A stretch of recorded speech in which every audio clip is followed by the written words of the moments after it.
No se escucha, profe. No, profe, no se escucha.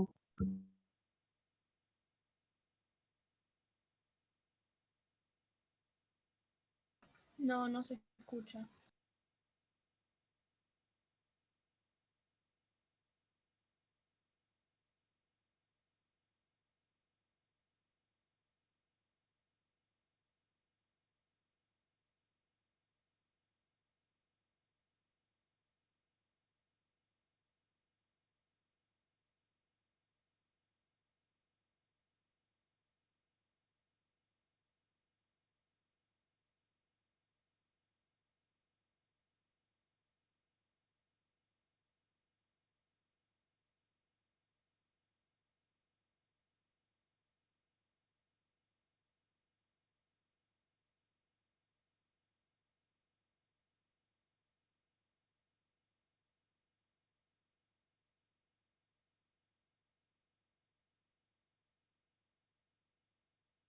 Ahora, como ustedes vienen estudiando hasta ahora los...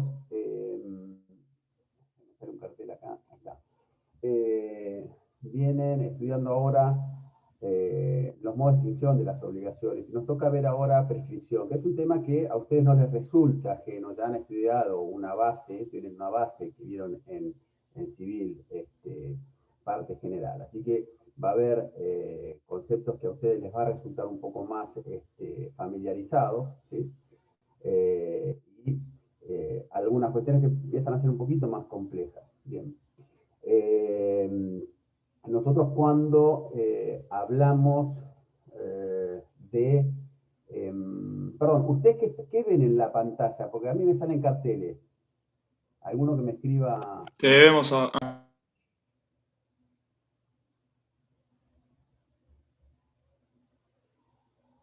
Nada más. No salen carteles. ¿No? Bueno, estamos bien. A mí sí.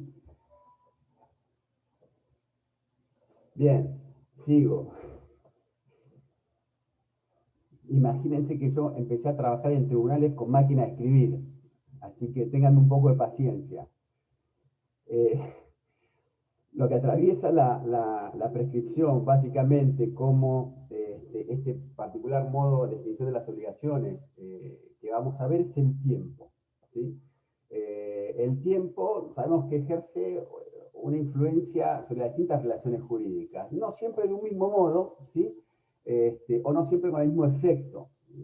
Y esto es así porque, bueno, obviamente varía el efecto que el tiempo tenga en determinadas relaciones jurídicas de acuerdo a la naturaleza, ¿sí? O los intereses que están comprometidos en esa relación jurídica.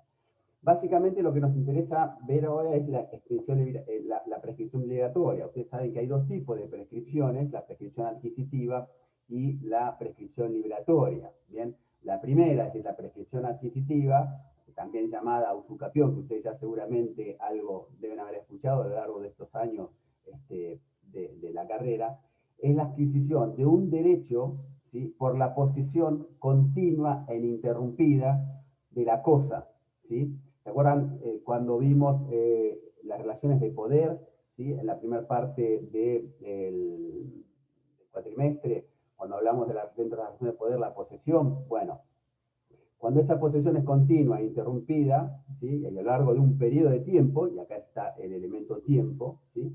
Fijado por la ley, por supuesto, lo que se provoca es la adquisición de un derecho sobre una cosa. ¿Bien? En cambio, la segunda, que es lo que a nosotros nos interesa, es la liberatoria. Bien, la prescripción liberatoria es esa que genera la pérdida de un derecho, ¿sí? En razón del transcurso del tiempo y la inacción de su titular.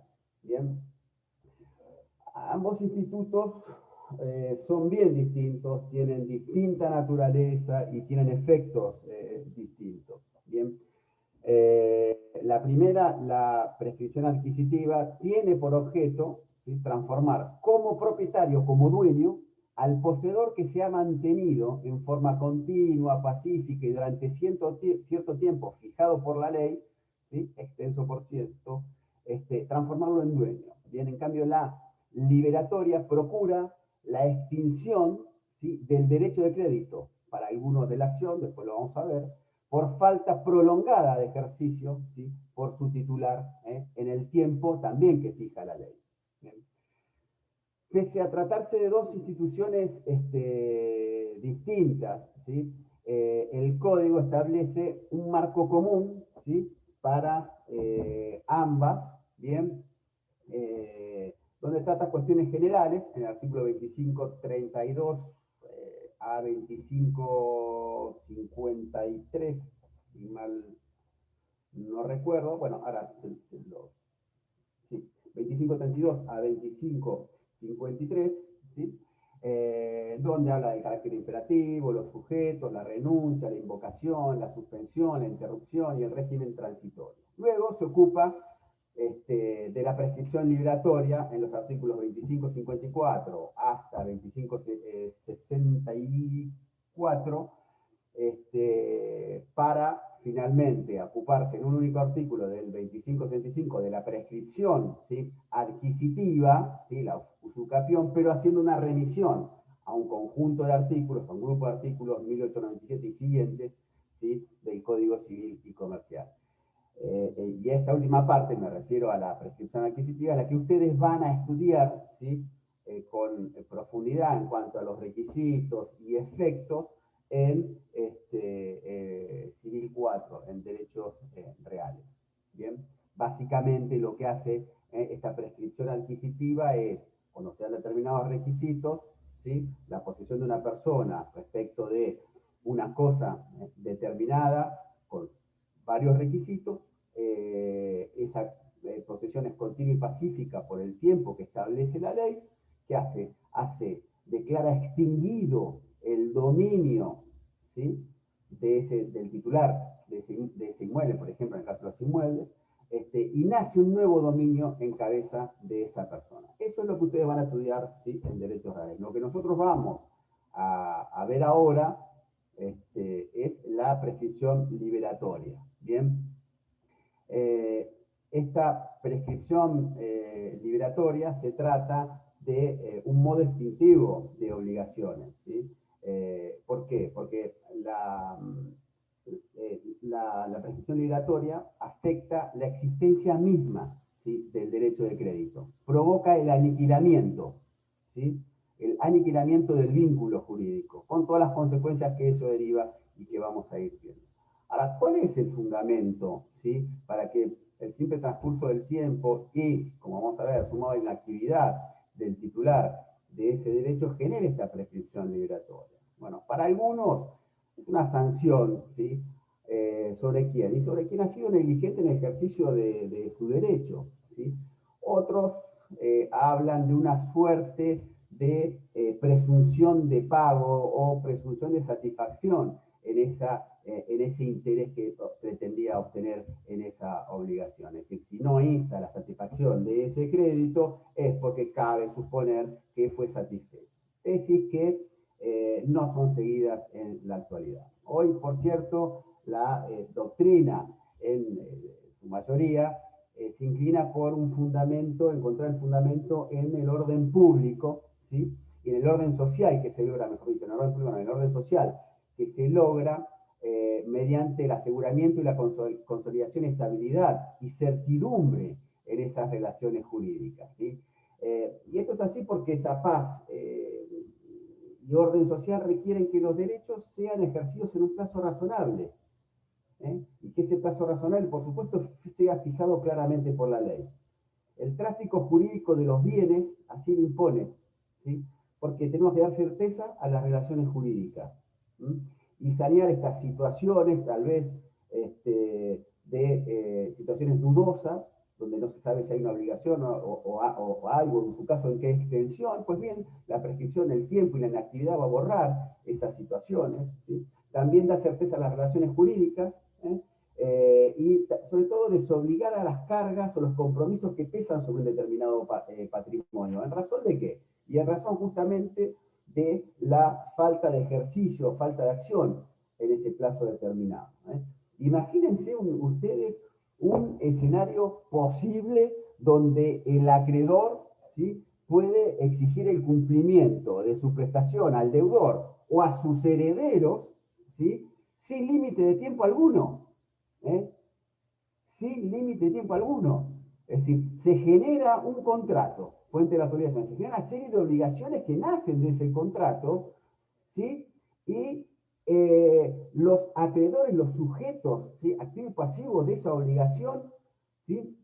No saben hasta qué momento las obligaciones que de ese contrato emergen los va a vincular, ¿sí? Van a estar atados de por vida, ¿sí? Entonces es necesario, ¿sí?, que el tiempo que opere frente sobre todo a la inactividad, ¿sí?, haga lo suyo, ¿sí? El tiempo, decían, todo lo borra. Y bueno, también este tipo de relaciones jurídicas, que tiene efecto el tiempo sobre todas las relaciones jurídicas. Bien, incluso la tendencia actual es reducir el plazo, ¿sí?, de la prescripción, que es lo que ha seguido, después vamos a ver, el Código Civil y Comercial. Entonces, de lo que vimos hasta acá, es necesario que estén presentes dos elementos fundamentales, ¿sí? Dos elementos para que se configure la prescripción liberatoria. ¿Cuál es? El transcurso del tiempo, ¿sí?, y la inactividad. Transcurso del tiempo y la inactividad.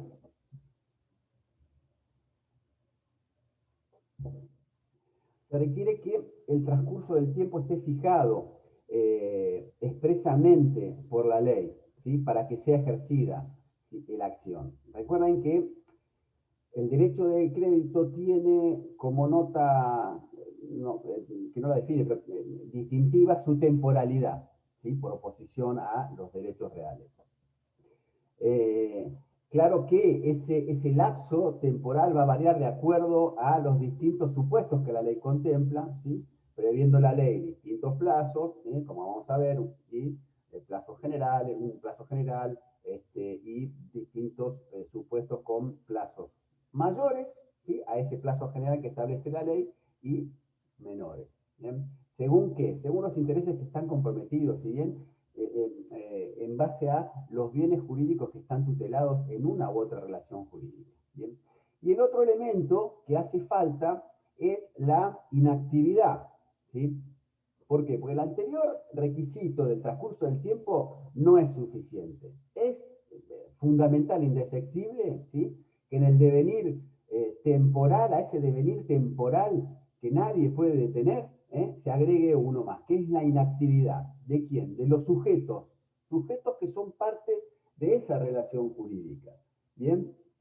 De esa relación obligatoria. Esos sujetos de la inactividad, pongamos en estos términos, tradicionalmente se los identifica con el acreedor, ¿sí? Es decir, aquel acreedor que no reclama, que es inactivo durante tanto tiempo. Bien, esto es así en líneas generales, ¿sí?, pero eso no obsta, ¿sí?, como después vamos a ver, que esa actividad también pueda ser realizada por el deudor, ¿sí? Y eso lo vamos a ver al final, ¿cómo? Mediante el reconocimiento de una deuda. ¿Bien? Ahí hay una actividad que obsta, ¿sí?, a la prescripción. Por eso es que es más propio hablar de inactividad de los titulares de esa relación jurídica. ¿Bien? Y ojo, porque después van a ver por algunos autores que agregan presupuestos a estos dos elementos, que es transcurso del tiempo e inactividad.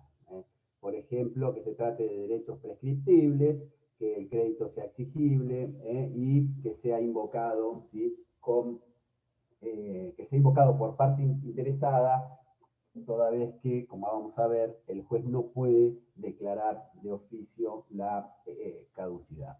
¿Bien? Nosotros nos quedamos con estos elementos: transcurso del tiempo e inactividad. ¿Bien? ¿Cuáles son estos caracteres de la prescripción liberatoria? Bien, los caracteres de la prescripción liberatoria son: es de origen legal, ¿sí?, es irrenunciable y tiene un carácter imperativo en las normas que rigen la prescripción, no puede ser declarado de oficio, es de interpretación restrictiva y es extintiva del derecho. ¿Bien? ¿Qué quiere decir que es de origen legal? Que solo la ley, ¿sí? En nuestro ordenamiento jurídico, solo la ley regula las cuestiones atinentes a la prescripción liberatoria, ¿sí? Solo la ley regula las cuestiones atinentes a la prescripción liberatoria. Y esto nos vincula con el siguiente carácter, que es esa irrenunciabilidad y el carácter imperativo de las normas, ¿sí? De la prescripción. Acá la autonomía de la voluntad de las partes carece de virtualidad en nuestro ordenamiento jurídico, ¿sí? A diferencia de otros ordenamientos jurídicos que han evolucionado y han admitido, ¿sí? Cierta dosis en grado, ¿sí? De autonomía de la voluntad en materia de prescripción. Por ejemplo, en materia de abreviación o prolongación de plazos, en materia de supuestos de suspensión o interrupción de esa prescripción. Bien. Y esto que es en nuestro sistema, insisto, hay una imposibilidad de ejercer esta autonomía de la voluntad, ¿sí? Que carece de virtualidad en nuestro ordenamiento jurídico, y es consecuencia de que del carácter de orden público que impera en esta materia. ¿Bien? Toda la cuestión atinente a la prescripción liberatoria, a la prescripción en general, se rige por la ley, ¿sí? Y las partes no pueden, en nuestro ordenamiento, ¿sí? Establecer un plazo distinto de prescripción, suprimir o ampliar causales de interrupción o suspensión, ¿sí? O comienzo de cómputo de prescripción. Otra de las cuestiones otra de las características es que no puede ser declarada de oficio, ¿sí? Esto lo prohíbe expresamente el 2552. ¿Sí? Tengan siempre el código a mano, así se van familiarizando. 2552 dice, facultades judiciales, ¿sí? El juez no puede declarar de oficio la prescripción. Bien, esto es ni más ni menos que el ejercicio de una materia disponible en este aspecto. ¿Qué quiere decir? Que las partes, ¿sí? Van a ser, en una contienda judicial, después vamos a ver la forma, ¿sí? En que la prescripción se hace valer, ¿sí? Entra a jugar la prescripción. Las partes son las que puede, la parte interesada es la que puede invocar la prescripción, ¿sí? Y por supuesto, en ese debate de la prescripción, la otra parte también puede invocar algún efecto de suspensión o interrupción de la prescripción. ¿Bien? ¿Y esto por qué? Porque el transcurso del tiempo, en una determinada relación jurídica, el juez no lo conoce, ¿sí? Tampoco la existencia de inactividad del sujeto, ¿sí? O uno de los sujetos de esa relación jurídica, ¿sí? Lo mismo que respecto de las causales de interrupción o suspensión. El juez no las conoce. Tienen que ser traídas, invocadas, ¿sí? Al juez, hacerlas valer en las formas que ahora vamos a ver, ¿sí? No las puede hacer valer en cualquier momento. ¿Bien? Es decir, tiene que ser pedido a parte interesada y luego vamos a ver cómo. ¿Bien? Y esto nos relaciona a la cuestión de los sujetos, ¿sí? Que están afectados en esta pretensión. Por supuesto que el que puede invocar esta prescripción, ¿sí? Vemos el 25, 34, ¿sí? Dice sujetos. La prescripción opera a favor y en contra de todas las personas, excepto disposición legal en contrario. Y acá agrega, los acreedores y cualquier interesados pueden oponer la prescripción, aunque el obligado o propietario no lo invoque o la renuncie. Es decir, el sujeto pasivo desde ya puede oponer la prescripción, pero también puede oponerla el acreedor del deudor por vía subrogatoria. ¿Bien? Ahora, ¿se entiende esto? Es decir, supongamos, ¿sí? Ese acreedor que tiene un deudor, ¿se acuerdan? Vemos acción subrogatoria, no sé si yo la di con ustedes o la di en otra comisión. Esa famosa acción subrogatoria, partiendo de la inactividad, ¿sí? De mi deudor, yo acreedor, ¿sí? Veo que mi deudor está siendo demandado por un crédito que está prescripto. ¿Sí? ¿Y qué va a hacer eso? Eso definitivamente va a engrosar o va a afectar el patrimonio como prenda común de todos los acreedores dentro de los cuales yo estoy. Entonces yo estoy habilitado por ley para presentarme y plantear la prescripción. ¿Sí? ¿Está claro esto? Bien. Por otro lado, y otra de las características es que la prescripción es de interpretación restrictiva, ¿eh? Y esto es una consecuencia lógica también de un principio general, un principio de la conservación de los actos jurídicos. Bien, ¿esto qué consecuencias tiene o qué interpretaciones posibles tiene?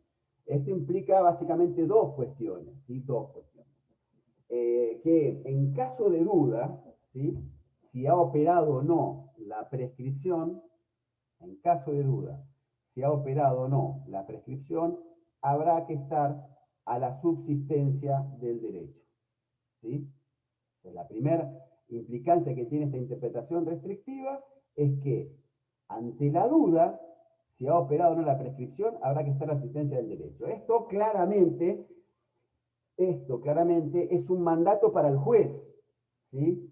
Que no puede, como vimos, traer o declarar de oficio, pero una vez que el debate de la prescripción, como lo vamos a ver ahora, se le trae a un proceso por una relación jurídica determinada, ¿sí? Si el juez, puesto a resolver, ¿sí? Está en la duda a ver si ha operado o no la prescripción de un determinado derecho, él tiene que estar a la subsistencia del derecho y tiene que adoptar una solución, ¿sí? Que permita la subsistencia, ¿sí? De ese derecho, la vigencia de ese derecho. Bien. Y la otra también, relacionada un poco con esto, es que ante la duda, si estamos en un plazo más amplio que surja de una ley u otro más limitado, debe aplicarse el plazo más amplio, es decir, el más dilatado, sin que pueda aplicarse por analogía en esta materia un supuesto de prescripción a otro. ¿Bien? ¿Está claro esto? Es decir, en caso de duda, si el juez está para resolver una prescripción, ¿sí? Y tiene la duda si corresponde a un plazo, supongamos de un año, lo cual hace caer el derecho, o está en un plazo de 2 años que permite la vigencia de ese reclamo, tiene que optar, ¿sí? Por este plazo de 2 años. Y también una prohibición de aplicar plazos más chicos por analogía, por supuesto. ¿Sí? Si hay un caso que no encuadra en uno de los supuestos, como vamos a ver al final de la clase, de un supuesto de prescripción de un año, en un supuesto de 2 años, ¿sí? ¿Qué tiene que hacer? Y tiene que ir al genérico de 5 años, ¿sí? Que es el que regula como regla genérica de 5 años de prescripción. ¿Bien? Otra de las características es que es extintiva del derecho, ¿sí? En nuestro sistema, la prescripción es extintiva del derecho. Es una cuestión que no ha sido pacífica para algún sector de la doctrina, ¿sí? Que entendía que lo que se extinguía era la acción, ¿sí? Que afectaba el vínculo como elemento de esa obligación. ¿Qué hacía el vínculo? Es lo que le impedía, ¿sí? Al acreedor reclamar su derecho. Bien, sobre esto vamos a volver al final de la clase si tenemos tiempo. Prefiero dejar esta discusión para después y avanzar con cosas por ahí un poco que son más nucleares. Bien, ¿qué pasa en este contexto con estas características que hablamos? ¿Sí? Cumplir estos requisitos de transcurso del tiempo, inactividad, y teniendo en cuenta las características que acabamos de señalar de la prescripción, ¿qué pasa con la renuncia de la prescripción? ¿Es renunciable la prescripción liberatoria? ¿Sí? ¿Qué es la renuncia? Es el acto jurídico en virtud del cual el deudor abdica, ¿sí? Del poder jurídico ¿de qué? De invocar esa prescripción, dejando plenamente subsistente, eficaz, esa relación jurídica, ¿sí? Afectada, estamos hablando de una relación jurídica afectada por el transcurso del tiempo y en el plazo que la ley establece, sumado a la inactividad de su deudor. ¿Bien? Pero ojo, la prescripción que puede ser renunciada sin inconveniente es cuando es la prescripción cumplida, la prescripción ganada. ¿Sí? Cuidado. La prescripción que puede ser renunciada, que es ese acto jurídico mediante el cual el deudor abdica de esa posibilidad de invocar la prescripción, es la prescripción que ya operó. ¿Sí? Es decir, yo tengo un plazo determinado para ejercer, ¿sí? Reclamar, ejercer, mantener vivo ese derecho, y no lo hago. ¿Sí? Tengo un plazo determinado, y durante ese plazo no hago absolutamente nada. Opera la prescripción. Bien, ahí sí, frente a un plazo ya operado, es decir, una prescripción ya ganada, ahí sí el deudor puede renunciar, ¿sí?, a esa prescripción ganada. ¿Por qué? Y porque cuenta en materia disponible, digamos, esa liberación, si se quiere, ya ingresó a su patrimonio. Es decir, su patrimonio se desembarazó, ¿sí?, en principio. Bien, y supongamos que viene el acreedor, vencido el plazo de prescripción, inicia la acción, ¿sí?, reclamar, y en vez de oponer esa prescripción, no la opone. ¿Sí? No la opone. Bien, ahí está renunciando, ¿sí?, porque puede ser una renuncia expresa o tácita, ¿sí?, a esa prescripción. Ojo, lo que no se puede hacer es renunciar en forma anticipada a la prescripción, ¿sí? En forma anticipada, es decir, durante el transcurso, ¿sí?, del plazo de prescripción, ese deudor no puede renunciar anticipadamente a invocar esa prescripción.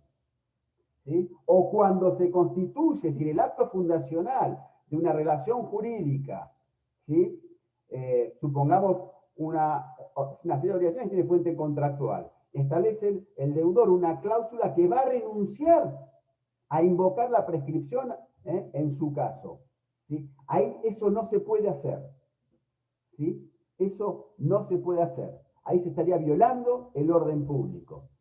Y se estaría violando, ¿sí?, la finalidad de ese instituto que le quita toda validez a toda cláusula en este sentido. Está prohibida y es nula la cláusula mediante la cual una de las partes renuncia a oponer en el futuro la prescripción. ¿Sí? Pero sí, tengan en cuenta esta diferencia, pero sí la renuncia a la prescripción ya operada, sí se puede hacer y no está sujeta a formalidades solemnes, puede ser expresa o tácita, verbal o escrita. ¿Sí? Y más, si es escrita puede ser un instrumento privado o un instrumento público. ¿Bien? Pero lo que sí tiene que ser claro, que esa renuncia debe resultar inequívoca de las circunstancias del caso. Obviamente, estamos hablando cuando es tácita. ¿Bien?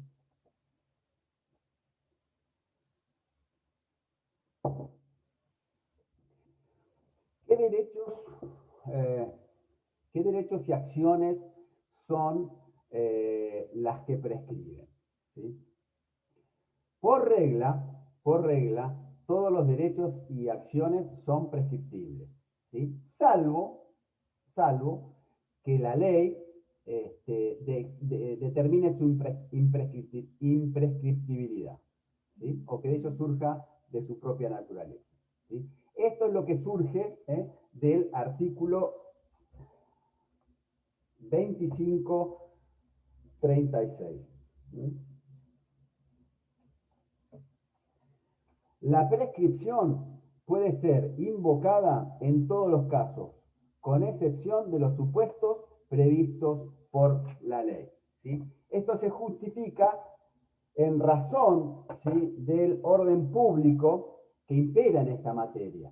¿Bien? Que está destinada a poner un límite al término de del ejercicio de los derechos. ¿Sí? Por esos principios que veíamos, ¿sí?, al comienzo de la clase. ¿Bien? ¿Sí? Imagínense ustedes la situación, ¿sí?, una situación donde el acreedor puede ejercer indefinidamente, ¿sí?, las acciones derivadas de, o exigir el cumplimiento de las obligaciones en forma indefinida en el tiempo. ¿Bien? ¿Sí? ¿Cómo atentaría esto contra la seguridad jurídica? ¿Sí? ¿Cómo el patrimonio estaría constantemente sujeto, ¿sí?, eventualmente al cumplimiento, ¿sí?, de una determinada obligación que surge, que emerge de una relación jurídica? ¿Bien? Este principio, obviamente, es fundamentalmente o cobra relevancia en los derechos de naturaleza patrimonial, ¿bien? Y en los derechos disponibles, por supuesto. ¿Bien? Por el contrario, son imprescriptibles las acciones de delitos de lesa humanidad.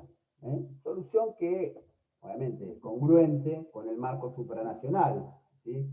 Ustedes saben que nuestro ordenamiento jurídico no termina en el ámbito doméstico.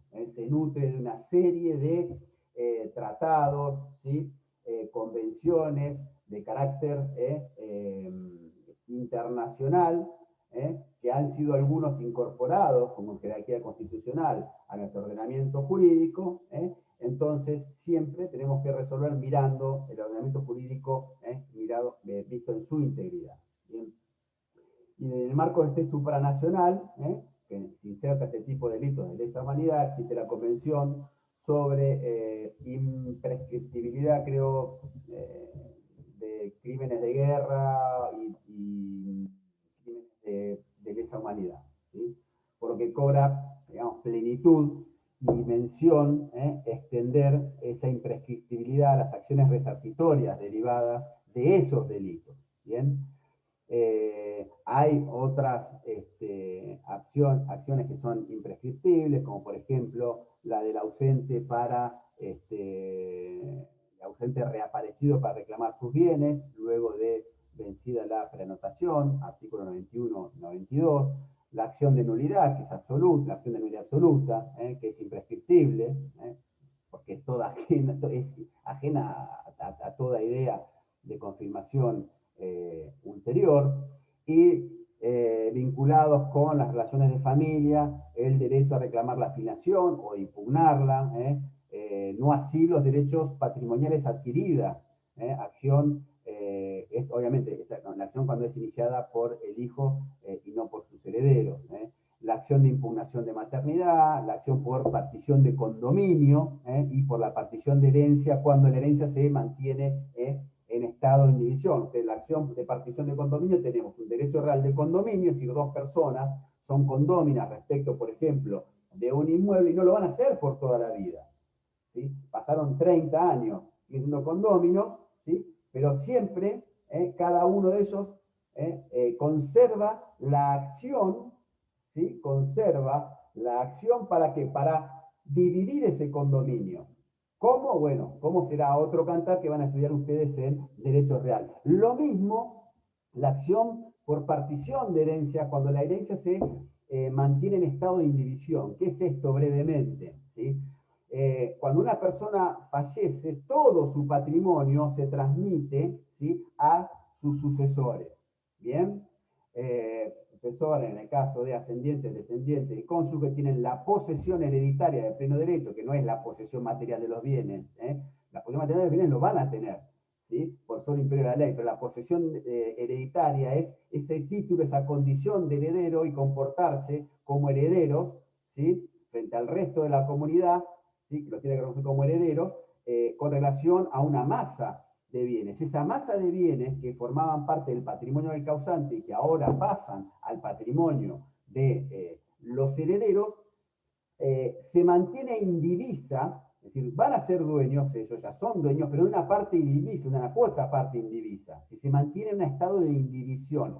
¿Hasta cuándo? Hasta que se produce un momento en el proceso sucesorio, ¿sí?, que realizan las partes, y si hay menores, lo tiene que hacer con una partición judicial, menores son incapaces, donde entre todos los herederos se ponen de acuerdo, ¿sí?, en qué materialmente cómo va a componerse esa cuota y parte ideal de ese patrimonio. Supongamos 3 herederos, 3 casas, ¿sí? Pueden ser que ellos digan, bueno, mira, esta casa se queda Pedrito, esta fulanito y esta Josecito. A partir de ahí hay una partición y no va a haber más esa comunidad hereditaria e indivisa, sino que cada uno va a pasar a ser dueño de un inmueble, ¿sí? Puede haber otras formas de partición, puede decir, los tres vamos a ser dueños de los tres inmuebles por partes iguales. Deja de haber una indivisión hereditaria, ¿sí? Y va a haber, ¿sí? Un condominio. ¿Bien? Pues bien, mientras dure ese estado de indivisión de la herencia, ¿sí? La posibilidad de pedir esa partición de herencia es imprescriptible. ¿Bien? Lo mismo que es imprescriptible, pues ya lo van a ver en derechos reales, la acción para constituir una servidumbre forzosa. Lo mismo que es imprescriptible la acción de petición de herencia. Bien, estos son simplemente ejemplos de imprescriptibilidad. Bien, ahora bien, el Código Civil y Comercial regula ciertos aspectos procesales relativos a la prescripción. En el artículo 25, 51, ¿sí? Y 25, 50 a 25, 53.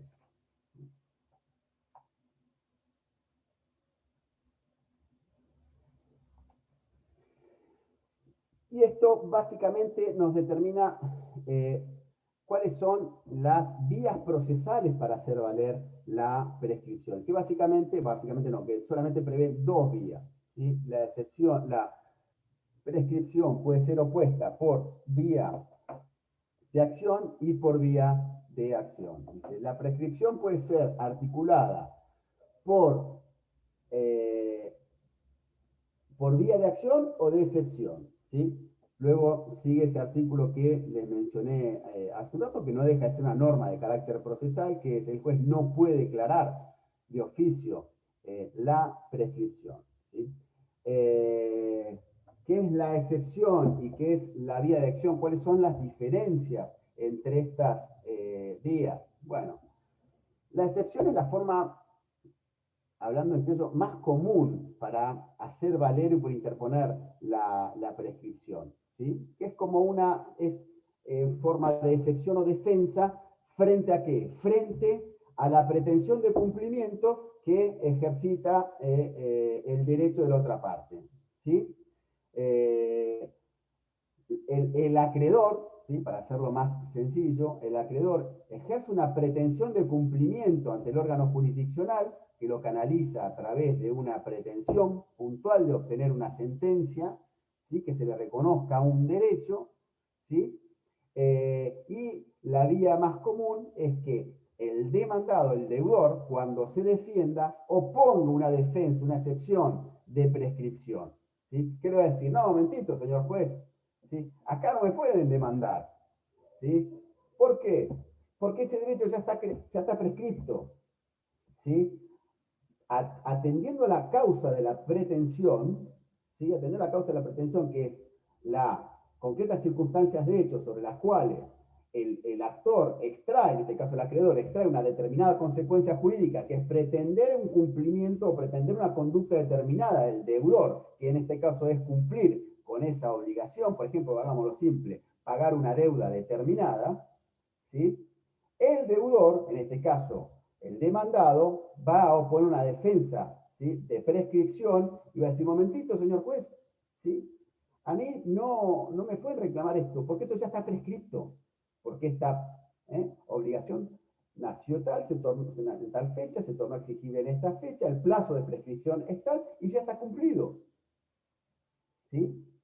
Bien, esta es la forma común, ¿sí? más usual de hacer valer la prescripción. Es decir, frente al hecho constitutivo de la pretensión del actor o demandante, ¿sí? El demandado alega la existencia de un hecho impeditivo, ¿sí? O extintivo, que no obsta, o que mejor dicho, pretende optar al reconocimiento en sede judicial de ¿qué? De la pretensión del actor. Es decir, que el juez le rechace la pretensión que contiene esa demanda. ¿Bien? ¿Por qué? Por considerarlo prescripto. ¿Por qué? Porque va a alegar que transcurrió el tiempo que establece la ley para el ejercicio, ¿sí?, de ese derecho, ¿sí?, y que hubo inactividad. Bien, esto es un poder jurídico que tiene el demandado, de oponerse a esa acción promovida contra él. ¿Sí? ¿En virtual de qué? En base a la cual va a peticionar, en definitiva, que se lo libere de esa pretensión. ¿Por qué? Y porque va a alegar que está extinguido ese crédito, fundado justamente en esto que decíamos, en el transcurso del tiempo y en la inactividad del reclamante. Es importante acá, cuando funciona como defensa, la prescripción por regla, ¿sí?, que va a tener que probar el acreedor. El acreedor va a tener que probar, ¿sí?, la existencia de la obligación, ¿bien?, y el demandado, en este caso el deudor, que opone la prescripción, que va a tener que probar, ¿sí?, que está prescripta. ¿Cómo? Que esa obligación nació en tal fecha, que el plazo de prescripción comenzó a correr en esa misma fecha o en otra, depende al tipo de naturaleza de la obligación y lo que hayan acordado las partes, ¿sí? A esto ya remitimos a obligaciones modales, ¿bien? Que transcurrió ese tiempo y que durante ese tiempo el acreedor no hizo absolutamente nada, hubo una inactividad. Eso es lo que va a tener que probar, ¿sí? Eso es lo que va a tener que probar ese demandado en ese proceso, ¿sí? Esto es un tipo de defensa desde la óptica procesal que ustedes, no sé si han visto procesal parte general, es un tipo de defensa que se llama perentoria. ¿Sí? ¿Saben lo que es una defensa perentoria?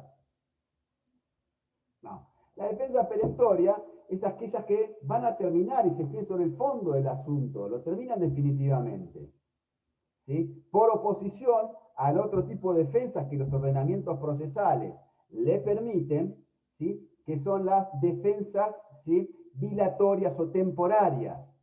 ¿Qué son esas defensas dilatorias o temporarias? Son esas defensas, ¿sí?, que puede oponer el demandado.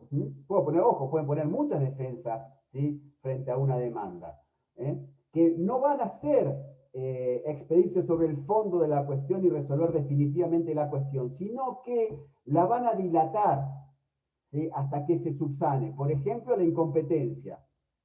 Bien, yo opongo una demanda, ¿sí?, y el demandado dice, señor juez, usted es incompetente, ¿sí? Y si es incompetente, ¿qué va a hacer? ¿Se termina el juicio y perdió? No, se va a remitir la causa al juez competente. Por eso es que es dilatoria. Eso demoró el trámite del proceso, pero no la secuela regular del proceso. No se extingue ese proceso, mejor dicho, no se termina ese proceso. Permite su continuación. Otro ejemplo de excepción perentoria es la defensa de defecto legal. Es decir, me están demandando una demanda que, si yo analizo los recaudos del 330 del Código Procesal Civil y Comercial, no los entiendo. No sé quién sujeto me demanda, no sé en qué calidad me demanda, la causa, es decir, los hechos explicados claramente no están bien claros. ¿Sí? No entiendo cuál es concretamente lo que pretenden, el objeto de la demanda no está clara. ¿Sí? Hay una historia de indefensión, señor juez, excepción de defecto legal. No entiendo nada, no puedo ejercer mi derecho de defensa. ¿Sí? Si el juez entiende que esto es así, va a decir, bueno, perfecto, actor le doy 10 días para que subsane este defecto, ¿sí?, bajo procedimiento tengo por desistido. ¿Sí? Subsana el defecto y si está bien subsanado, el proceso sigue adelante. Eso es perentorio. No pasa esto con la prescripción. La prescripción, una vez que se resuelve, entra, y si se resuelve favorablemente, ¿sí?, entra definitivamente, cierra este conflicto. ¿Bien? ¿Está claro? ¿Bien? La otra vía procesal, me olvidaba, como vía de excepción, lo tenemos que nosotros, ¿sí?, coordinar con nuestro Código Procesal Civil y Comercial, que es el artículo 344. Formas de deducirlas, plazos y efectos, en general de las excepciones. Las excepciones, que se mantiene en el artículo siguiente, podrán únicamente oponerse con el previo especial pronunciamiento en un solo escrito y dentro de los primeros 10 días del plazo para contestar la demanda o reconvención en su caso.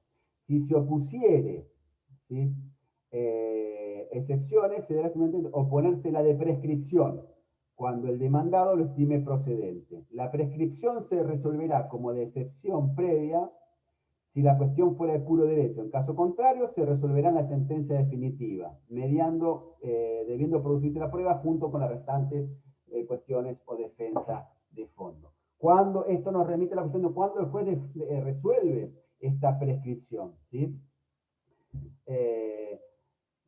Cuando la excepción es opuesta como excepción previa, ¿sí? La cuestión de prescripción se escucha nuevamente al actor para ver qué tiene que decir al respecto, y si el juez considera que no hay más elementos que las que ya obran en la causa y con eso puede resolver, ¿sí? El juez resuelve la prescripción ahí, ¿sí? Por sí o por no.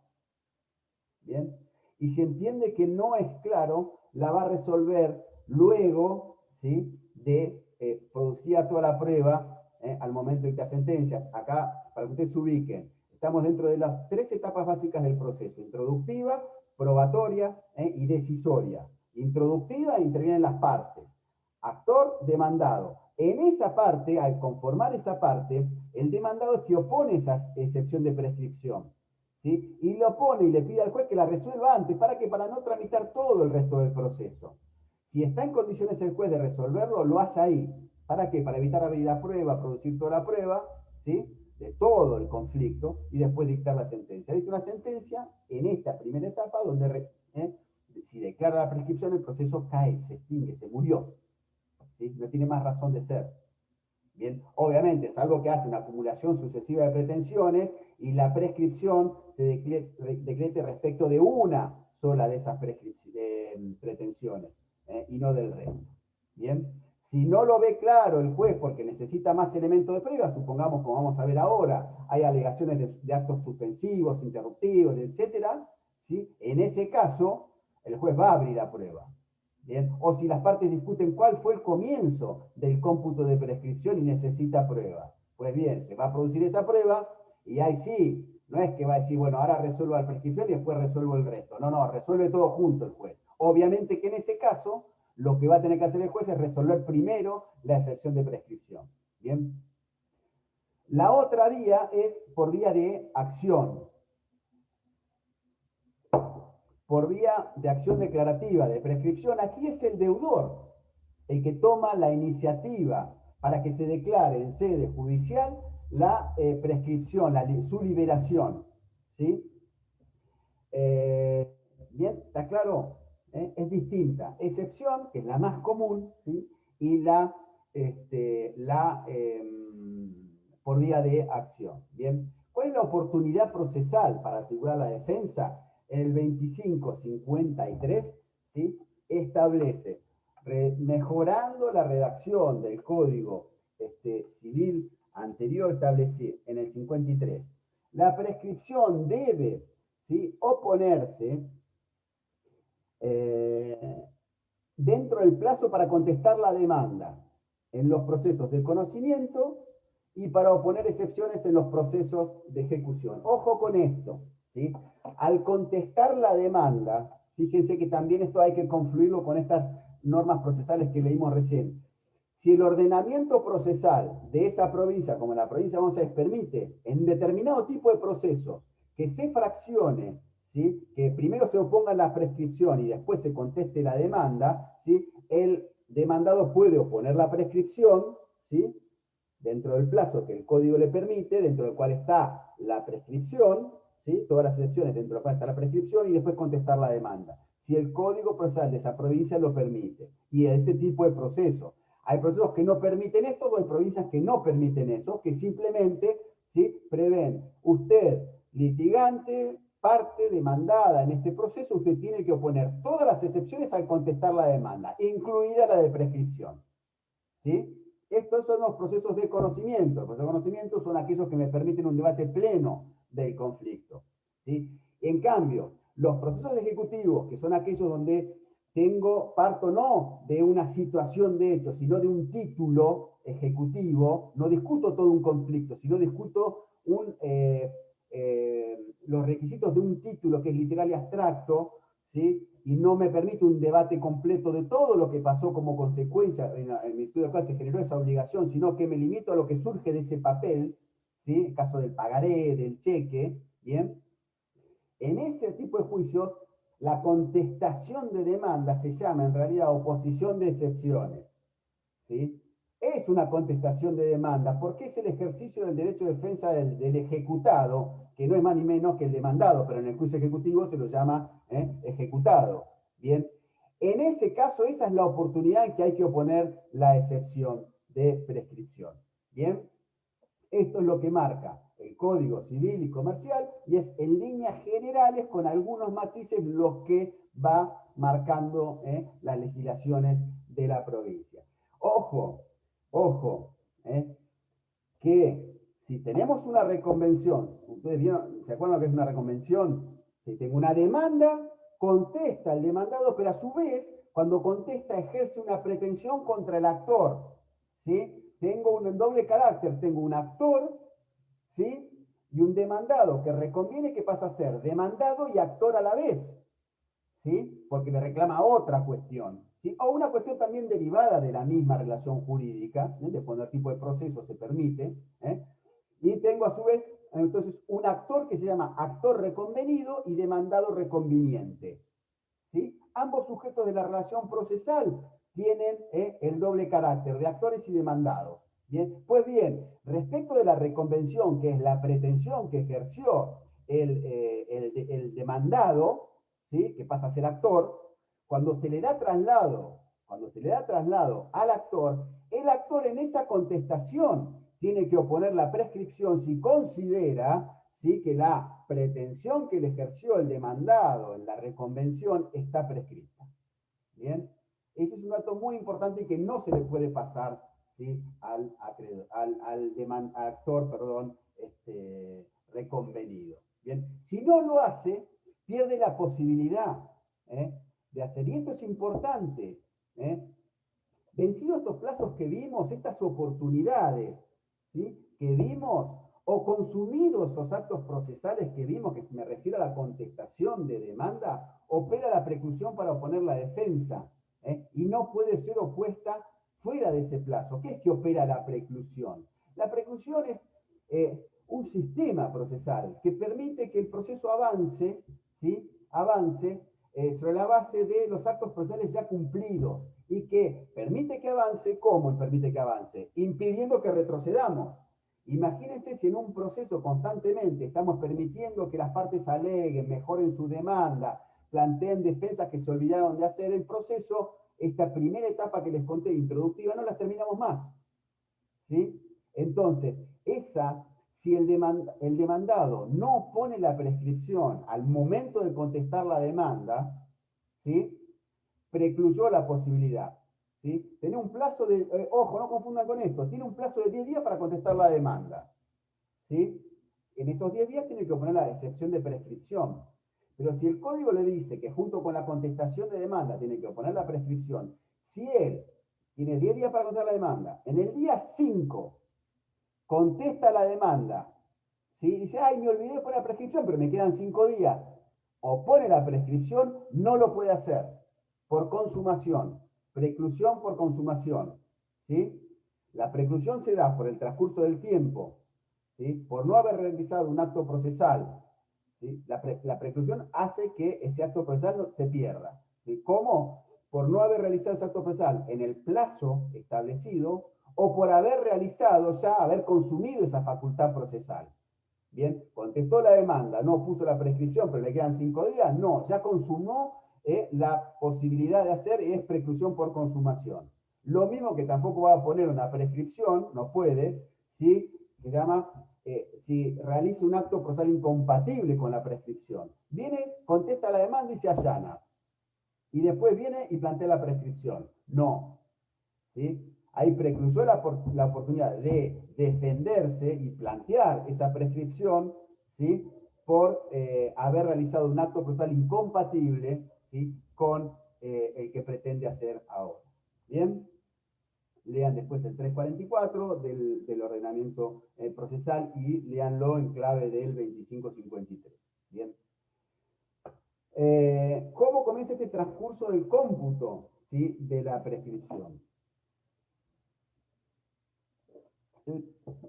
El plazo comienza a correr, el plazo de la prescripción liberatoria, desde que el derecho es exigible, ¿sí? El 2554 en estas normas generales dice: el transcurso del plazo comienza el día que la prestación es exigible, es decir, cuando el titular de ese derecho estuviera en condiciones de ejercer esa potestad. La prescripción no corre si aún no se encuentra abierta o expedita la facultad de demandar ante los órganos jurisdiccionales del Estado. Si vimos que uno de los elementos de la prescripción es la inacción del acreedor, obviamente si este acreedor no podía accionar judicialmente, no va a haber inacción. Bien. Luego, el Código Civil y Comercial establece algunos supuestos particulares respecto del cómputo de los plazos de prescripción, ¿sí? 25, 55 y siguientes, ¿sí? Que es cuestiones que están muy ligadas al tipo de obligación, obligación de exigibilidad inmediata, por ejemplo, es el momento de su nacimiento, de la ejecución inmediata, etc. Esos estudianlos y véanlos ustedes, ¿sí? En materia, por ejemplo, para que lo tengan presente, en materia de daños y perjuicios, por aplicación general de este 2554, ¿sí? El término corre, el término que vamos a ver, corre desde el día en que la prestación resarcitoria sea exigible, ¿sí? Desde que la prestación resarcitoria sea exigible, es decir, desde que estén configurados todos los presupuestos de la responsabilidad civil, antijuricidad, daños resarcibles, factor de atribución y relación de causalidad. Bien, hay que tener en cuenta una cosa acá, ojo con esto. A veces en materia de daños puede coincidir el nacimiento del plazo de esta prescripción, porque resulta exigible desde el hecho de generador. ¡Pum! Me chocaron en la esquina, me rompieron la pierna, una fractura. ¿Sí? Ese es el hecho generador de responsabilidad. Después vamos a los presupuestos, etcétera. Ahí, no vamos a entrar a discutir a ver qué relación de causalidad, factor de atribución, etcétera. Listo. Ahí en ese momento yo tengo bien nítido y claro y presente y soy consciente de los 4 elementos de la responsabilidad. Pero ojo, a veces esto no es así. ¿Qué pasa, por ejemplo, cuando el daño resarcible se manifiesta con posterioridad? Ese daño resarcible se presenta con posterioridad al ocurrimiento de ese hecho que lo genera, ¿sí? En este caso, la prescripción corre desde que se conoce ese menoscabo. Supongamos que en este mismo ejemplo tuve un contacto o un choque caminando, simplemente sentí un pequeño golpe y dije, bueno, no, está bien, sí, me golpeó, violó una norma de tránsito, yo soy peatón, estaba cruzando por la senda peatonal, etc. Pero bueno, no me generó ningún daño. Pero resulta que al mes me sale una lesión, se descubre una lesión que es producto de ese impacto. Bien, ahí es donde el daño se manifestó. Si ese daño resarcible se manifestó, ahí comienza a correr en ese supuesto, ¿sí? Ese plazo de prescripción. Bien. Una vez que tenemos en movimiento, ¿sí? O tal vez tenemos en claro el comienzo del cómputo de este plazo de prescripción, puede suceder algún evento, ¿sí? Con aptitud para alterar su curso, ¿sí? Alteración que puede tener mayor o menor intensidad, ¿bien? De acuerdo obviamente a la gravedad, ¿sí? Y de ese evento en el curso de la prescripción. Y entran aquí a jugar estos conceptos de suspensión e interrupción de la prescripción. ¿Sí? Suspensión e interrupción de la prescripción. No los confundan, son cosas totalmente distintas. ¿Sí? Son dos cosas totalmente distintas. No los traten como sinónimos. ¿Sí? Una cosa es la suspensión de la prescripción y otra cosa es la interrupción de la prescripción. ¿Bien? Tanto los actos suspensivos que vamos a ver como los interruptivos de la prescripción deben ocurrir, y esto es importante, chicos, en algún examen, en alguna pregunta, han equivocado en esto que es algo fundamental. tanto los supuestos de suspensión como los de interrupción de la prescripción deben ocurrir antes que opere el plazo de la prescripción. Si comenzó a correr el plazo de la prescripción y ese plazo en un supuesto X era el genérico de 5 años, ¿sí? Si pasaron estos 5 años, ¿sí? Yo después no puedo entrar a invocar que al año 6, al 7, al 8 tuve un supuesto de suspensión o interrupción, ¿sí? Una vez cumplida la prescripción, tanto los supuestos de suspensión como de interrupción no tienen aptitud para influir en la prescripción operada, no tienen efecto sobre la prescripción ganada. Bien, vamos a ver qué es la suspensión de la prescripción, ¿sí? Presten atención. La suspensión de la prescripción, del curso de la prescripción, obviamente, por las causales que pueden ser concomitantes o concomitantes a su inicio o sobrevinientes a su inicio, están establecidas por la ley. ¿Y qué provocan? ¿Qué es lo fundamental? Provocan una suerte de detención del curso de la prescripción. A partir de que se configure esa causal, si aparece esa causal,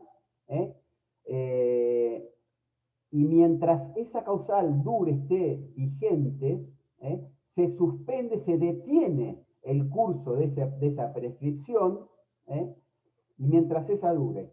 Pero no borra los efectos, ¿sí?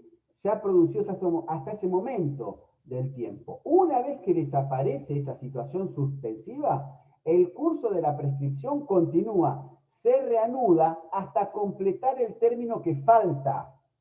Hasta completar el término que falta. Es como que la ley detiene parcialmente el tiempo, que luego, cuando irrumpe uno de estos supuestos de suspensión, que cuando desaparece, comienza a correr nuevamente el tiempo, ¿sí? Pero ¿desde dónde? Desde el plazo que ya venía corriendo, ya había sucedido. Es decir, el cómputo es desde donde había quedado. Un ejemplo, prescripción de 5 años, vamos a tomar, la genérica de 5 años, ¿sí? Comenzó hace 2 años. Ya llevamos 2 años y un mes de plazo de prescripción, que corrió el plazo de prescripción.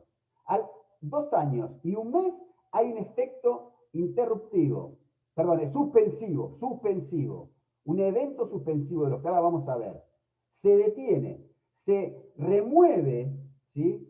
Ese efecto suspensivo, ese evento suspensivo, que tiene distintas matices o formas, ¿bien? Y una vez que eso desaparece, continúo contando, ¿sí? Continúo la cuenta, no arranco de cero, continúo de 2 años y un mes, hasta completar los 5. ¿Está claro? Es como que hace un pequeño paréntesis en el tiempo. ¿Bien? ¿Está claro esto?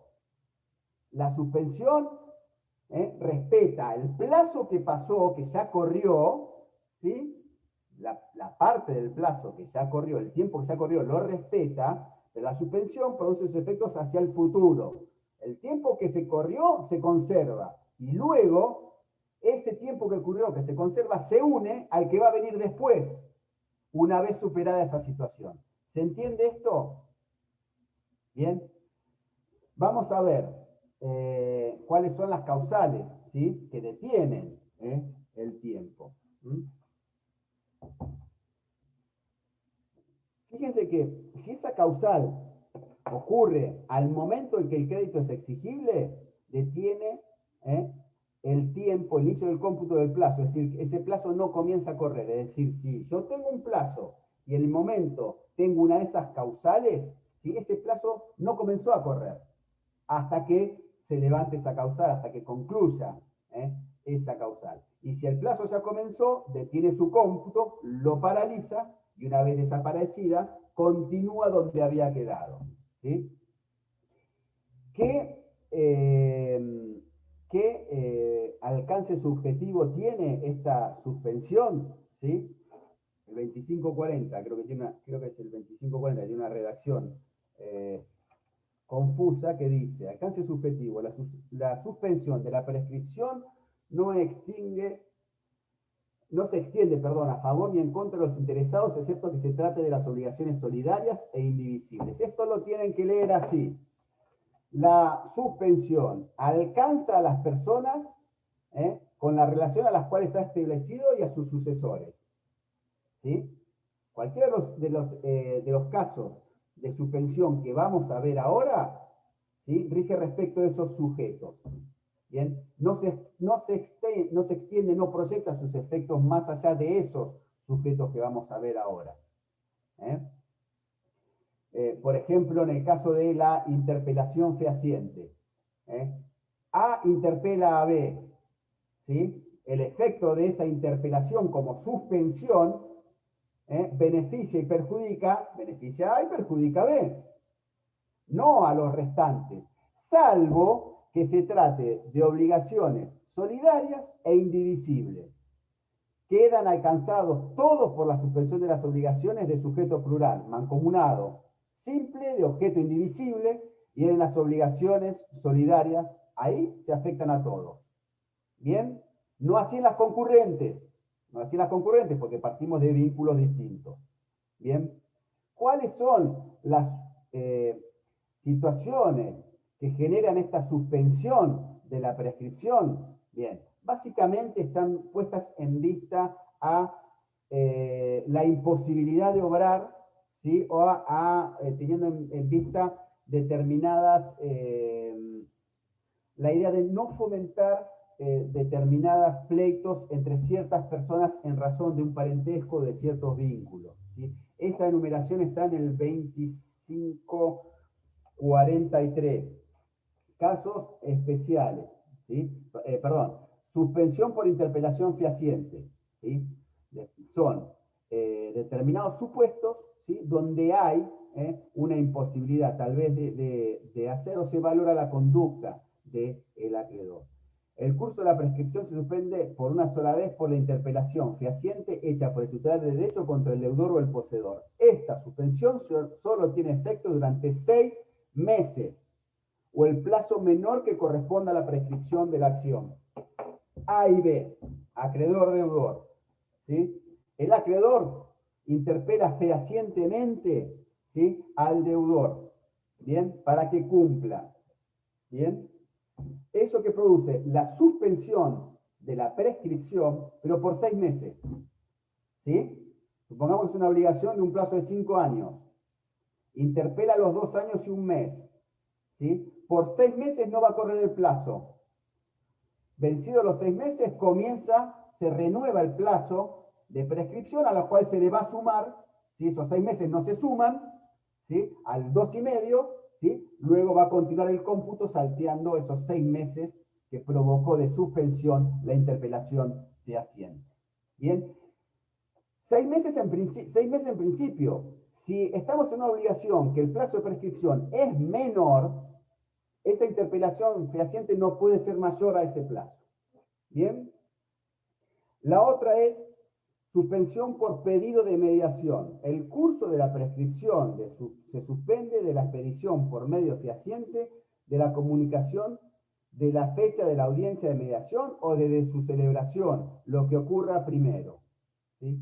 El plazo de prescripción se reanuda a partir de los 20 días contando desde el momento en que el acta de cierre del procedimiento de mediación se encuentra a disposición de las partes. Es decir, desde determinadas circunstancias de la mediación, ¿sí?, desde que se le notifica, si la mediación implica, el actor requirió la mediación, ¿sí?, el actor requiere la mediación, el mediador recibe su pedido, ¿sí?, y trae a la mediación a la contraparte.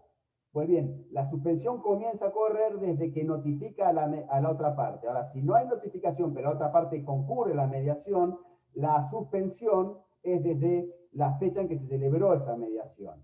¿Y hasta cuándo? Hasta que se cierra la mediación, 20 días después, ahí se reanuda el plazo. ¿Bien? Una cuestión que tienen que tener en cuenta, una cuestión que tienen que tener en cuenta. La mediación es distinto que el arbitraje, son cosas distintas. El pedido de mediación suspende, ¿sí?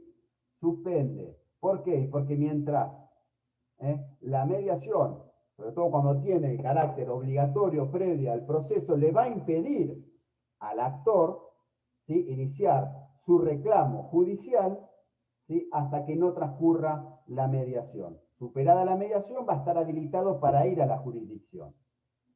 Bien, pero es distinto, les digo, y tengan en cuenta esto, no confundan este supuesto. El supuesto de mediación suspende. No lo confundan con el supuesto de arbitraje. El arbitraje es distinta a la mediación y el arbitraje interrumpe. Ojo con esto, el arbitraje es uno de los supuestos de interrupción de prescripción. Entonces no tiene que confundirse estos métodos alternativos de resolución de conflictos, mediación con arbitraje, ¿sí? En realidad técnicamente ya no los llamamos más medios alternativos, sino medios distintos de resolver los conflictos, mediación y arbitraje, porque tienen efectos distintos. La mediación suspende, el arbitraje interrumpe. ¿Por qué? La mediación es una forma de tratar de autocomponer con la asistencia de un tercero ese conflicto. ¿Bien? Las partes son las que van a autocomponer el conflicto. Ese tercero va a tratar de acercar posiciones para que logren ellos una solución consensuada, trabajando sobre los puntos en común, las diferencias, etc. El arbitraje no. En la mediación autocomposición, en el arbitraje hay heterocomposición. El arbitraje implica que hay un tercero ajeno imparcial a las partes, que no es un órgano estatal, ¿sí? Esa es la diferencia del arbitraje, pero es un tercero que va a resolver el conflicto como si fuese un juez estatal. Nada más que los particulares decidieron, en aquella materia disponible, sustraer la resolución de su conflicto, ¿sí?, a un tercero, ¿sí?, que le dan el carácter de árbitro, pues un tercero cualquiera o un tercero institucional, es decir, un tribunal arbitral en el marco de una institución determinada, la Bolsa de Valores, el Colegio de Escribanos de Mar del Plata, el Colegio de Abogados de Mar del Plata, que tiene un tribunal arbitral. ¿Sí? En ejercicio de la autonomía de su voluntad, sustraen, ¿sí?, sustraen la resolución de ese conflicto, ¿sí?, y se lo asignan a ese tercero. Ahí sí, porque el pedido de arbitraje o presentarse, o pedir la constitución del tribunal arbitral, o presentarse directamente ante el tribunal arbitral iniciando la demanda, es porque tiene un efecto interruptivo, porque es distinto. Ahí directamente es el ejercicio de la acción, ¿sí?, ante el sujeto convenido por las partes en ejercicio de la autonomía de la voluntad que va a resolver ese conflicto. ¿Bien? Es como un juez privado. No tiene los poderes del juez estatal, pero las partes, en ejercicio de la autonomía de la voluntad, deciden sustraer, ¿sí?, la resolución de ese conflicto a ese árbitro. Eso ya es similar al ejercicio de la demanda, de interposición de la demanda, ¿sí?, o de cualquier pedido, ¿sí?, ante el juez. Bien, por eso que aquí tiene un efecto interruptivo, que ahora vamos a ver, y la mediación es suspensivo. Bien, y después lean los casos especiales del 2543, perdón, así avanzamos. Que ahí lo que privilegia la ley es determinada, la vigencia de determinados vínculos o relaciones entre personas, ¿sí?, para evitar la situación de conflicto, que privilegia que no se genere un conflicto a través de un reclamo, ¿sí?, mientras dure la vigencia de esa relación. Por ejemplo, entre los cónyuges, mientras dure el matrimonio, no se pueden demandar. Es decir, no es razonable, la ley privilegia a la familia, que no lo demanden. Como no lo pueden demandar, hay una causal suspensiva. Bien. La suspensión por interpelación, una cuestión que tener en cuenta, tiene que ser por medio fehaciente. No hay una formalidad expresa, pero sí tiene que ser un pedido de requerimiento rescipticio y efectivo. Y surte efecto, obviamente, de que es recibido. Bien. Después, finalmente, no, la diferencia con la mediación y el arbitraje ya está. Vamos a ver cuáles son, brevemente, porque ya estamos en hora.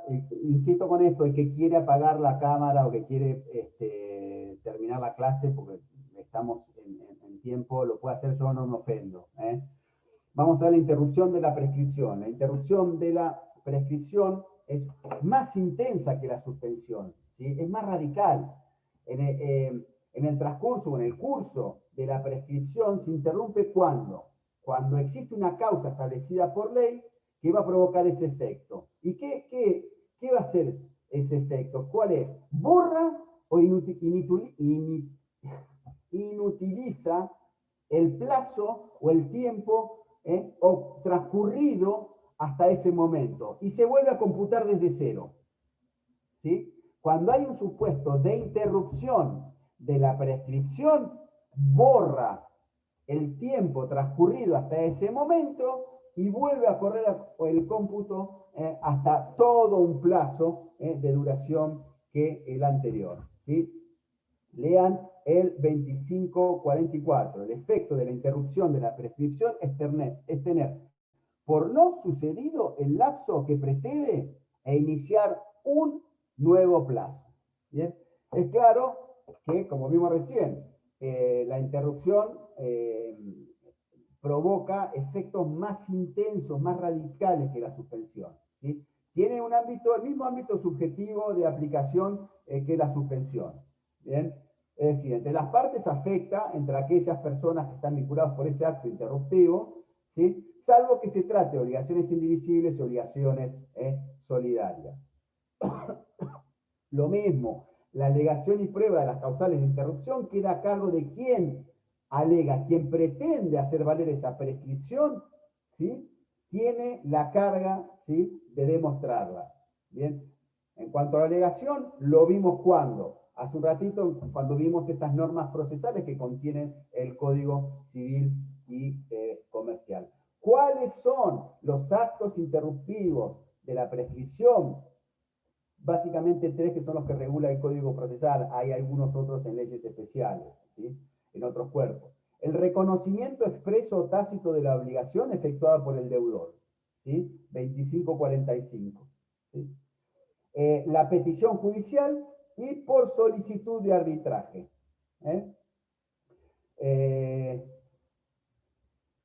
Brevemente, vean, no son complejos los comentarios que van a tener en los autores respecto de tanto la petición judicial como la solicitud de arbitraje. Bien, lo importante que me interesa es en el 2546, dice: el curso de la prescripción se interrumpe por toda petición del titular del derecho ante la autoridad judicial que traduce la intención de no abandonarlo, contra el poseedor, su representante en la posesión o el deudor, aunque sea defectuosa, realizada por persona incapaz o ante tribunales incompetentes, o en el plazo de gracia previsto en el ordenamiento procesal aplicable. Bien, ¿qué es esto? A diferencia del código anterior que hablaba interposición de la demanda, aunque sea defectuosa, ante juez incompetente, etcétera, el código mejora, ¿sí?, y quita y da un concepto más amplio. Toda presentación, ¿sí?, toda petición del titular de derecho ante la autoridad judicial, ¿sí?, toda presentación, ¿sí?, que traduzca de una u otra forma su intención de mantener vivo el derecho, ¿sí?, de exigir el cumplimiento de esa obligación. Bien, así se entiende que un pedido de medidas cautelares, ojo, tiene que tener ese pedido, tiene que contener los elementos mínimos indispensables para identificar la obligación, ¿sí? ¿Quién es el sujeto y qué se demanda concretamente? Así, la medida cautelar, ¿sí?, que va a acceder a una petición posterior. Ustedes saben que las medidas cautelares pueden pedirse antes de la demanda, con la demanda o con posterioridad de la demanda. Si la pido antes de la demanda, esa medida cautelar, para que tenga un efecto interruptivo de la prescripción, tiene que contener claramente, no un pedido de un embargo a fulano de tal, sino un pedido de un embargo a fulano de tal en ocasión de, y describir bien la relación jurídica, el vínculo de esa relación jurídica, el sujeto pasivo, fundamental, y qué es lo que se pretende. Bien, solo ahí esto va a tener efecto interruptivo. Bien, lo mismo para cualquier otra petición, una petición de diligencias preliminares, ¿sí?, que es actividad procesal previa a que nace la instancia. La instancia de un proceso nace con la demanda. Es el efecto, uno de los efectos importantes del proceso judicial, de la demanda, perdón, hacen nacer la demanda y también interrumpe la prescripción, si es que no fue interrumpida antes, a través de una petición previa. Bien. ¿Y cuáles son la duración de los efectos de esta suspensión? Los efectos interruptivos del curso de la prescripción permanecen hasta que deviene firme la resolución que pone fin a la cuestión con autoridad de cosa juzgada. La interrupción, y esto es importante, del curso de la prescripción se tiene por no sucedida, ojo con esto, si se desiste del proceso o se genera la caducidad de instancia. Es decir, yo interrumpí la prescripción, ¿sí? Borré todo el tiempo anterior que pasé, interpongo una demanda, ¿sí?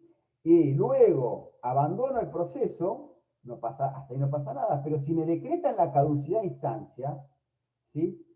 Ese efecto de esa interrupción se borra.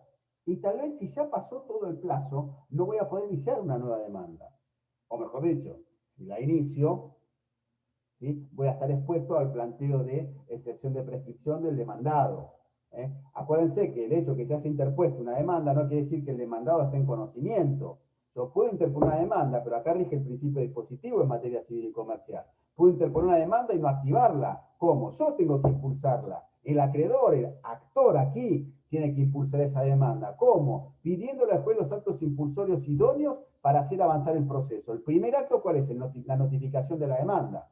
Cuestión que también se discute si basta la interposición de la demanda o se requiere también la notificación.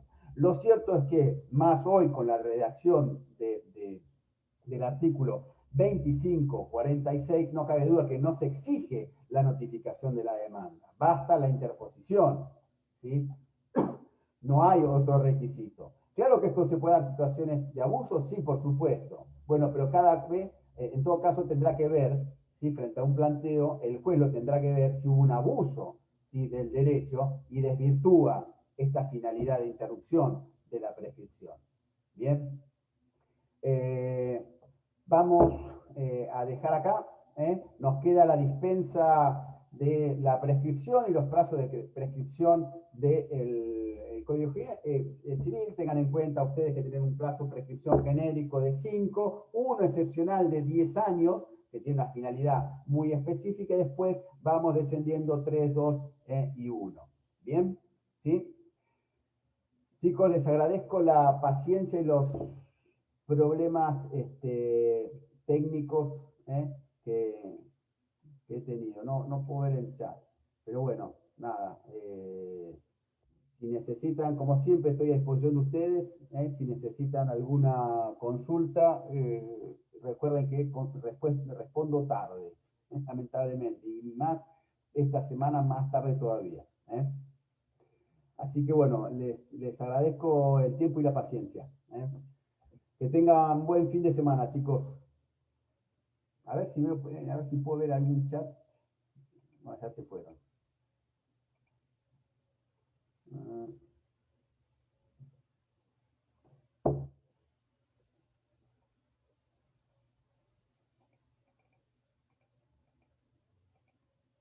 No los veo.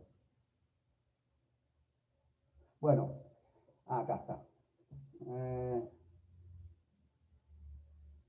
Acá me preguntan, si me pueden dar un ejemplo, el secuestro. Brisa Enrique, ¿un secuestro podría ser un ejemplo? Sí, claro, por supuesto. Un ejemplo, sí, a ver, ojo, hay distintos tipos de secuestro. ¿Sí? Hay distintos tipos de secuestro. Si yo voy por la acción de secuestro que me permite la ley de prenda, ¿sí? Es directamente otra cuestión porque en eso se permite a determinadas instituciones secuestrar el automotor y ellos subastarlo. ¿Sí? Ahí claramente que está en ejercicio de pretender el cobro de sus créditos. Claramente eso es interruptivo. ¿Sí? Después, el secuestro puede ser a su vez conservativo.